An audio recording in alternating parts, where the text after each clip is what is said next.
அனைவருக்கும் வணக்கங்க. நம்ம ஈரோடு மாவட்டத்தில் செயல்படுற எலுமாத்தூர் ஒழுங்குமுறை விற்பனை கூடத்தில் பார்த்தீங்கன்னா வாரம் ஞாயிற்றுக்கிழமை அன்னைக்குங்க தேங்காய் ஏலம் நடக்குங்க. இன்னைக்கு 9/11/2025 நடந்த தேங்காய் ஏலத்தில் பார்த்தீங்கன்னா கருப்பு காய்ங்க, அதாவது கசங்கல் காய் மொட்டையாக உரிச்சதுங்க, குடும்பக்காய் வெள்ளைக்காய் தனியாக உரிச்சதுங்க, அதே மாதிரி தண்ணி ஆடாத வறண்டக்காய் மொட்டையாக உரிச்சது எல்லாமே ஏலத்துக்கு வந்துருந்துங்க. மொத்தமாக 1,55,000 தேங்காய்கள் விற்பனைக்கு பதிவாயிருந்ததுங்க. தேங்காயோட விலைகளை பற்றி பார்க்கலாமுங்க. அதுக்கு முன்னாடி இப்போ தான் நீங்கள் முதன்முறையாக நம்ம சேனலை பார்க்குறீங்கன்னா மறக்காமல் நம்ம ஏக்யூஎஸ்சி குரூப் யூடியூப் சேனலை சப்ஸ்கிரைப் பண்ணிக்கங்க. ஃபேஸ்புக்கில் பார்த்தீங்கன்னா பஞ்சாயத்து ரெட்டை பேஜை ஃபாலோ பண்ணிக்கங்க. மேலுங்க இன்றைக்கி நிறைய பேர்னு சொல்ல முடியாதுங்க, யாராவது ஒரு சிலர் வந்து கீழே கமெண்ட் போடுறீங்க, நம்ம போடுற வீடியோவில் வந்து இது எல்லாமே பொய் அப்படின்னு. அப்படி பொய்ன்னு சொல்கிறவங்க உன்னால் நிரூபிக்க முடியுமா நாங்கள் சொல்கிறது பொய் அப்படிங்கிறத ஒரு கேள்வியாக கேட்குறேங்க. ஏன்னா இங்கே நடக்கிறது எல்லாமே பார்த்தீங்கன்னா அரசு வேளாண்மை மண்டியில் நடக்கிற விலையை தான் நம்ம சொல்லிட்டு இருக்கிறேங்க. வேறு தனியார் மண்டியில் நடக்கிற விலை கூட நம்ம எங்கேயும் சொல்ல மாட்டோங்க. அதனாலங்க நீங்கள் பொய் அப்படின்னு சொன்னாலாம் வந்து இது பொய் ஆகாதுங்க, இது உண்மையான விலை தான்.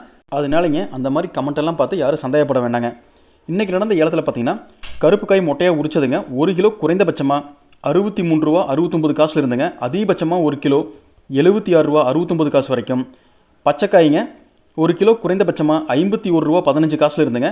அதிகபட்சமாக 1 கிலோ 64 ரூபா 63 காசு வரைக்கும். தண்ணி ஆடாத தேங்காய் பார்த்தீங்கன்னா 1 கிலோ அதிகபட்சமாக 107 ரூபா 69 காசு வரைக்கும். இன்றைக்கி தேலத்தில்ங்க வியாபாரி வந்து விலை கொடுத்து வாங்கியிருக்கிறாங்க. மேலும்ங்க இப்போ விவசாயி வந்து தேங்காயை நீங்கள் கொண்டு வரீங்கன்னா வியாபாரிகள் வந்து விலை குறிப்பாங்க. அந்த விலை உங்களுக்கு போதுமானதாக இருந்தால் மட்டும் நீங்கள் விற்றா போதுங்க. இல்லைன்னா நீங்கள் கொண்டுற காயை திருப்பி எடுத்து போய்க்கலாம். இல்லை மண்டியிலே வச்சு கூட அடுத்த வார ஏலத்தை கூட விற்கிற வாய்ப்பு இருந்தால் நீங்கள் சேல்ஸ் பண்ணிக்கலாங்க. இந்த தகவலை உங்களை சுற்றி இருக்கிற அத்தனை விவசாயிகளுக்கும் வியாபாரிகளும் ஷேர் பண்ணுங்கள். நன்றி, வணக்கம்.